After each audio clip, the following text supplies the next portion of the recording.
You're probably doing this mistake unknowingly and hurting your sales conversions on your call is giving all the information away without being asked for it on the sales call. Now, what do I mean by that?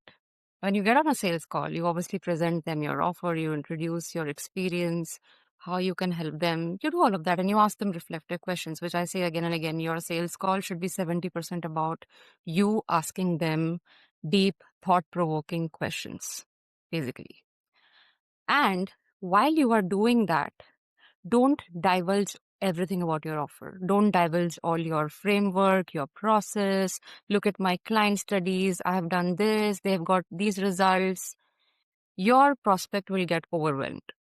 Don't do all of that. Share just enough for them to know you to an extent. Know, like, and trust. So let them know you first.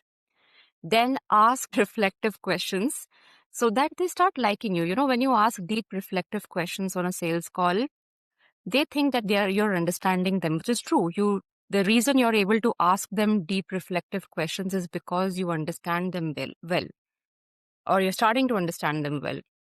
So ask them deep reflective questions. That's the like part of the equation. Now, the trust part of the equation is what many of you falter on. Trust is built when you give that space to to your prospect to go through their decision-making process. Now, if you are someone like me who works with entrepreneurs, entrepreneurs have their own way of reaching decisions. Especially I work with female entrepreneurs. Female entrepreneurs need to go through their wave of emotions, and then they need to go through that mental process of deciding on something, especially when it's high ticket. There's something similar like that with male prospects too, but this is very common with female founders. You need to give them that space.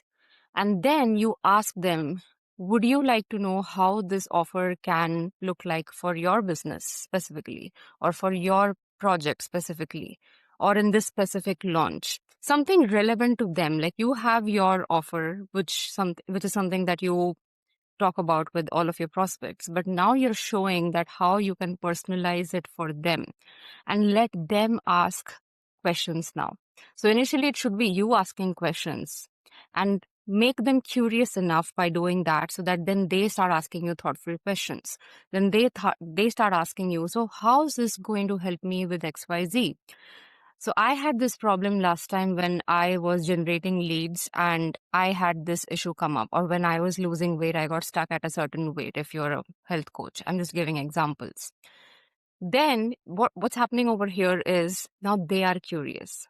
Now they are wanting to know more about your work, your process. Let them ask you. Now you answer.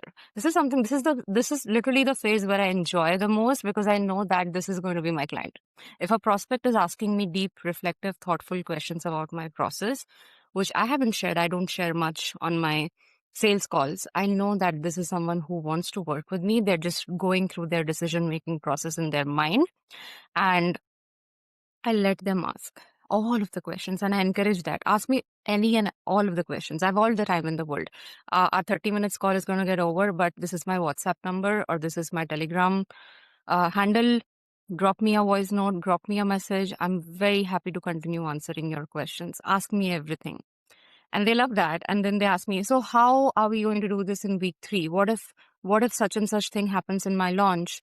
What are we going to do after that? Or what if that happens? Again, in health coaching, what if I get stuck at this weight point? Or what if I feel the hunger pangs come up? What do I do? How do I stick with my diet, for example? Now, when they're asking these questions, they're invested in you and your offer. This is the perfect phase. This is where they're becoming your dream client. But a lot of you don't let your prospect reach this stage. A lot of you over-explain in the beginning, and your prospects literally don't even reach this stage. So they don't get to go through this process of decision making, of trusting you.